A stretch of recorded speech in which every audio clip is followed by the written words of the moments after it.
देखिए, एक तो नॉन इश्यू को इश्यू बना के ये सरकार पूरी तरह से मोदी जी फेल रहे, तो पार्लियामेंट में बहस नहीं करवाना चाहते हैं। नॉन इश्यू को इश्यू करके चैनलों पे बाहर लोगों में चर्चाएं होती रहे, और जो सही मायने में इश्यूज है, लाइक कि महंगाई आसमान छू रही है, पेट्रोल डीजल गैस के दाम कहाँ पहुँच गए हैं, आज एक आम नागरिक का जीना मुश्किल हो गया है, उसकी चर्चा नहीं चाहते हैं।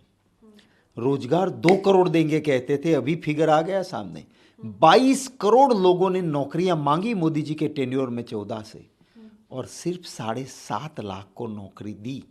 22 करोड़ ने नौकरी मांगी, 7.5 लाख को दी। ये तो हर साल 2 करोड़ देना चाहते थे।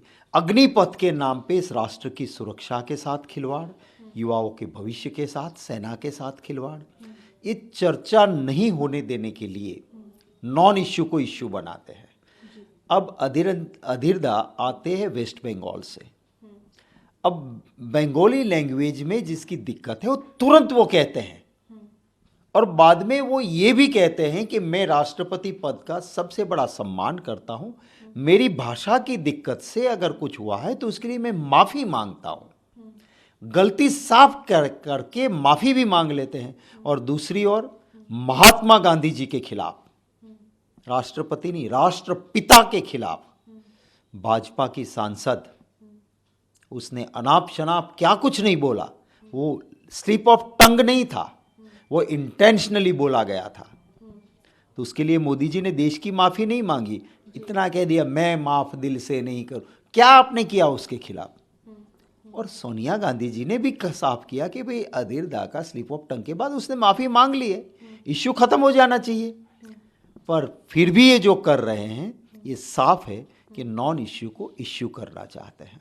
जी सर, है कि स्मृति ईरानी और उसकी बेटी को लेके जो ट्वीट्स किए गए थे उसको तुरंत हटा दिया जाए, कैसे देखते हैं इस पूरे मामले को, कैसे देखते हैं सर? देखिए, साफ बात थी कि आज हमारे सीनियर एडवोकेट वहाँ थे नहीं, अभी सिर्फ नोटिस इश्यू हुआ है, कोई फाइनल जजमेंट आया नहीं। फाइनल आएगा जजमेंट, मैं मानता हूँ दोनों तरह की बात को सुनने के बाद जो फैसला आएगा, वो कोर्ट का अपना काम करती है।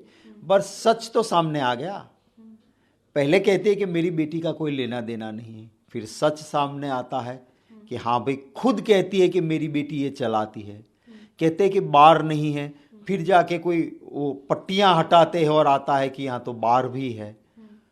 तो देखो, मैं किसी के परिवार के सदस्यों पर हमला बोलने की बात नहीं करता हूँ, पर सच को कोई छिपा के आप अपने पावर की आड़ में आप खुद शीशे के घर में रहते हो और दूसरों पे पत्थर फेंकते हो, जी तो दिक्कतें तो आएगी ही आएगी। सर, पार्लियामेंट के अंदर भी आज आपने एक विषय उठाया है गुजरात को लेके, इलीगल शराब को लेके, जिससे 50 से ऊपर लोगों की मौत हो गई है। क्या कहना चाहेंगे इसके ऊपर आप? देखिए, गुजरात में शराबबंदी है, गुजरात में शराब नहीं बिक सकती है, प्रोहिबिशन होने के बावजूद। बोटाद डिस्ट्रिक्ट का रोजीद गांव है, वहाँ पे जहरीली शराब से ऑफिशियल जो फिगर आया है वो 52 से ऊपर लोग मर गए, पर जो अनऑफिशियल फिगर है वो 75 से ज़्यादा लोगों ने अपनी जान गंवा दी है। उसमें से कुछ बच गए हैं, उनकी आंखें चली गई हैं, कुछ लोगों की किडनीज चली गई है। और सबसे बड़ी दुख की बात यह है कि वहाँ ऐसा नहीं था कि कोई हादसा गांव में किसी को पता नहीं हो गया। सरपंच ने बाकायदा लिख के दिया था मार्च महीने में, होम मिनिस्टर को लिखा, डीएसपी को लिखा, पीएसआई को पुलिस स्टेशन में जाके थप्पा मरवा के लाए कि भाई देखो ये इलीगल शराब यहाँ बेची जाती है, हमारी माँ बहनें सलामत नहीं है, शराबी घूम रहे हैं, और अगर आपने एक्शन नहीं लिया तो कोई बड़ा हादसा हो सकता है। 3 मार्च को लिखा है, कोई एक्शन नहीं हुआ, तो उन्होंने 3 हफ्ते बाद फिर से एक दूसरा लेटर लिखा कि मैंने 3 मार्च को कहा था, आपने अभी तक कुछ नहीं किया। कांग्रेस के विधायक ने बार बार वहाँ पे कहा फ़ोन करके कि ये चल रहा है यहाँ पे। ये हफ्ता कांड था, बीजेपी के लोग पैसों से हफ्ता लेते थे और इसी वजह से एक्शन नहीं हो रहे थे। और ये जब इतनी बड़ी घटना घटी तो आज पार्लियामेंट में मैं गुजरात के इस इश्यू को उठाना चाहता था। जब मुझे मौका नहीं मिला, हमारे पास कोई रास्ता नहीं था। इतनी बड़ी घटना के लिए हम वेल में गए, हमने चिल्ला के कहा कि बाकी सब काम रोको, गुजरात का इतना बड़ा कांड हो गया है, उसकी 5 मिनट तो दे दो। पर मुझे दुख है कि वहाँ पे चर्चा सरकार की जिम्मेवारी थी, सामने से कहते कि आइए, हाँ भैया बहुत बड़ा घटना घट गई है, चर्चा करते हैं, पर भाजपा नहीं मानी। हम चाहते हैं कि उस परिवार का कोई गुनाह नहीं है, वो कमाने वाला आदमी चला गया, अगर सरकार पहले जागती नहीं मरती, उनको कॉम्पनसेशन दो।